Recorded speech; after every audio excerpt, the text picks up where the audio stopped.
कई उसमें टिप्पणी कर रहे हैं जी 370 पे भी इन्होंने ढोल बजाए, 370 पे भी इन्होंने जश्न मनाए।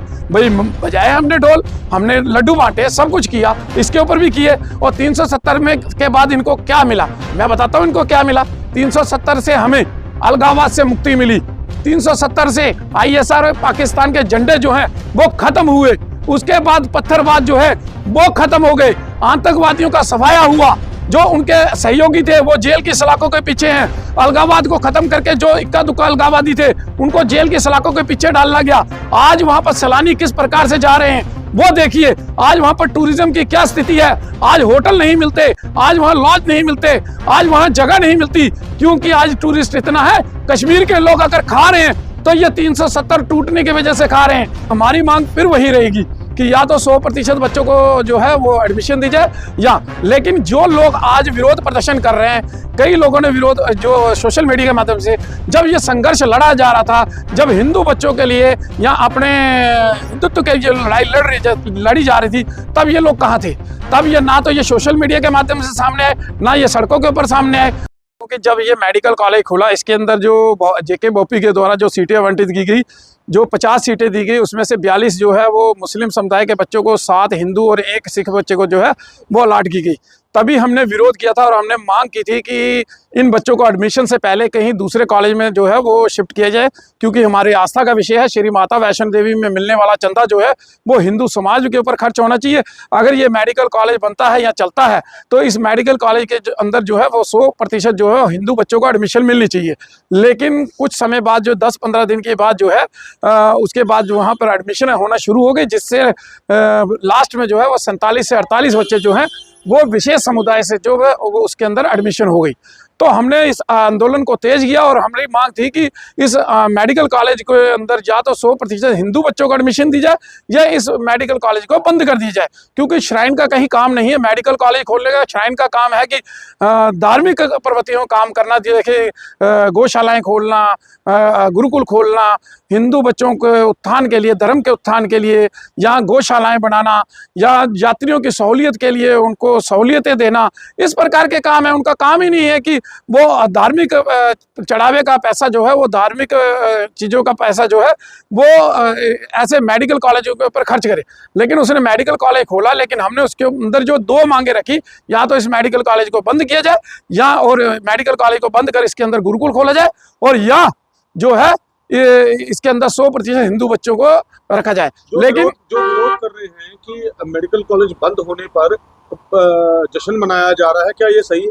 देखिए, मेडिकल कॉलेज बंद नहीं हुआ, इसकी सदस्यता जो है वो रद्द की गई है। हो सकता है कि ये बाद में दोबारा है, लेकिन हमारी मांग फिर वही रहेगी कि या तो 100% बच्चों को जो है वो एडमिशन दी जाए, या लेकिन जो लोग आज विरोध प्रदर्शन कर रहे हैं, कई लोगों ने विरोध जो सोशल मीडिया के माध्यम से, जब ये संघर्ष लड़ा जा रहा था, जब हिंदू बच्चों के लिए या अपने हिंदुत्व के लिए लड़ाई लड़ी जा रही थी, तब ये लोग कहाँ थे?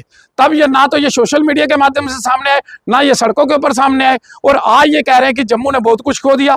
भाई, जब हमारे धर्म का पैसा है, हमारी आस्था का केंद्र है माता वैष्णो देवी, वहां लोगों ने चढ़ावा चढ़ाया है हिंदू समाज के ऊपर पैसा खर्च करने के लिए, तो तब ये पैसा जो है वो किसी और धर्म के बच्चों के ऊपर खर्च किया जा रहा था। तब ये लोग क्यों नहीं बोले? भाई तब क्यों नहीं? अगर 48 बच्चे या 47 बच्चे जो हैं वो कश्मीर के थे, और जितना भी पैसा उनके ऊपर लगना था, साल का 7-8 लाख जो है एक बच्चे के ऊपर खर्च होना था, तो वो पैसा हमारा जा रहा था, तब ये क्यों नहीं बोले? तब ये लोग कहीं दिखाई नहीं दिए, और कहीं उसमें टिप्पणी कर रहे हैं जी 370 पे भी इन्होंने ढोल बजाए, 370 पे भी इन्होंने जश्न मनाए। भाई बजाए हमने ढोल, हमने लड्डू बांटे, सब कुछ किया, इसके ऊपर भी किए। और 370 में के बाद इनको क्या मिला, मैं बताता हूँ इनको क्या मिला। 370 से हमें अलगाववाद से मुक्ति मिली, 370 से ISR पाकिस्तान के झंडे जो हैं वो खत्म हुए, उसके बाद पत्थरबाज जो है वो खत्म हो गए, आतंकवादियों का सफाया हुआ, जो उनके सहयोगी थे वो जेल की सलाखों के पीछे हैं। अलगाववाद को खत्म करके जो इक्का दुक्का अलगाववादी थे उनको जेल की सलाखों के पीछे डाला गया।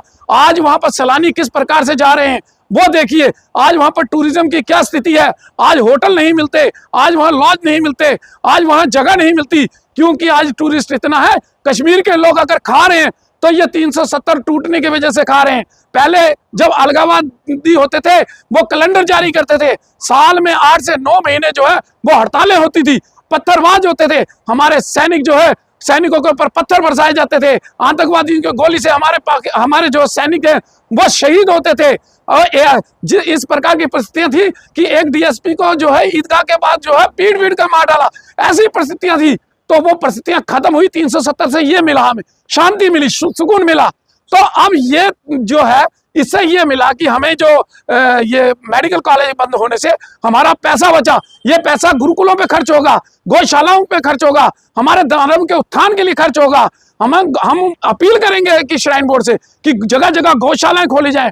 जो गौशालाएं के माध्यम से जो लोग यहाँ से गौ तस्करी करते हैं उनको पकड़ा जाता है, उनको कहाँ रखना है? ना पुलिस के पास कोई फंड होता है, ना लोगों के पास होता है। तो ये श्राइन बोर्ड से अपील करेंगे कि कोई बड़ी गौशाला बनाए और उसके अंदर उन गौशालाओं गाय को रखकर एक बड़ी गौशाला का निर्माण किया जाए। नेशनल कॉन्फ्रेंस का यूथ विंग आज लगातार प्रदर्शन करते हुए नजर आया, जिसमें उन्होंने साफ तौर पर यह कहा कि हमें मेडिकल कॉलेज बंद होने पर आपत्ति है, और आपत्ति इसलिए है क्योंकि आपने भेदभाव रखा। जम्मू कश्मीर में तमाम लोग वो जो हैं, जो संगठन है जिन्होंने जश्न मनाया मेडिकल कॉलेज बंद होने पर, तो उनके ऊपर आपत्ति है, उन्होंने लड्डू बांटे, लड्डू खाए। देखिए, मुझे हंसी आती है, नेशनल कॉन्फ्रेंस के जो नेता आए थे यहाँ पर, शायद हर्षवर्धन थे शायद, और वो जो इस प्रकार की स्टेटमेंट दे रहे थे, मुझे हंसी आती है उनकी स्टेटमेंट पे। 75 साल से एनसी ने जम्मू कश्मीर के साथ किया क्या?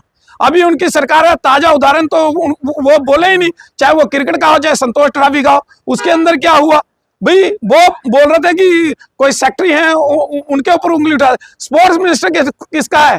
वो तो उनसे ऊपर है ना, वो स्पोर्ट्स मिनिस्टर किसका है? वो तो बोले नहीं। फिर जांच क्यों बार बार जांच करने की कोशिश करते हैं बाद में कि जांच करी जाएगी? अब दोबारा से क्यों ट्रायल शुरू की है? तो भेदभाव कौन का है? और मुख्यमंत्री की जो स्टेटमेंट है, हमारे तुम्हारे बच्चे कर रहे हैं, जो कश्मीर को डिफेंड करते आए हैं, वो कौन भेदभाव कर रहा है? और पिछले 75 वर्षों का जो है हिसाब कौन देगा? पहले भी तो भेदभाव होते रहे। और दूसरी बात है कि जो वो कह रहे थे कि जम्मू ने हमेशा लड़कर लिया, हर्षवर्धन के फादर जो थे वो एनसी के नेता थे, वो एमएलए रहे, तो वो कहां से लड़े? किस वक्त कौन से संघर्ष में लड़े? ना वो 2008 के आंदोलन में लड़े, उनका परिवार लड़ाई थी, वो सभी को ऑन ग्राउंड पता है। ना ही उन्होंने जो है सेंट्रल यूनिवर्सिटी की लड़ाई में हिस्सा लिया है। हम सेंट्रल यूनिवर्सिटी की लड़ाई में भी थे, हम एम्स की लड़ाई में भी थे, तो वो कहां थे? उनका परिवार कहां था? भाई कोई नहीं लड़ा एनसी का इसके अंदर, क्योंकि एनसी के खिलाफ तो लड़ाई थी सारी। तो एनसी का कौन सा ग्राउंड में था? आज वो बता रहे हैं कि हमने लड़ाई लड़ी। अरे बताइए तो सही, मुझे बताइए, एक भी एटेंशन बताइए आप अपनी। तो इस प्रकार का लोगों को झूठा जो है मीडिया के माध्यम से जो है झूठ परोसने का काम जो है ये एनसी के नेताओं का है। हमने संघर्ष किया है, और 2020 के बाद जितने जम्मू के अंदर संघर्ष हुए सभी में मैं सक्रिय भूमिका में रहा हूं। तो मेरे को पता है कि कौन संघर्ष में रहा, कौन नहीं रहा, इसलिए झूठ ना बोला जाए। और कुछ लोग जो है, जो बिलों के अंदर थे, जब संघर्ष चल रहा था इस मेडिकल कॉलेज का, सब अंदर घुसे हुए थे। आज वो निकल कर बाहर आए हैं क्योंकि हमारी जीत हुई है। अब वो जीत उनको पच नहीं रही, इसलिए वो बाहर आकर हो हल्ला मचाने का काम और सोशल मीडिया के माध्यम से लोगों में जो है गलत जो है एक नैरेटिव लेने का काम जो है वो कर रहे हैं। बाकी कुछ नहीं है, हम जीते हैं, हम खुशी मना रहे हैं। ये मेडिकल कॉलेज तब तक नहीं खुलने देंगे जब तक इसके अंदर 100% हिंदू बच्चों को एडमिशन नहीं दी जाएगी, और या इसके अंदर हम मांग करेंगे कि इसके अंदर गुरुकुल खोलने का काम किया जाना चाहिए।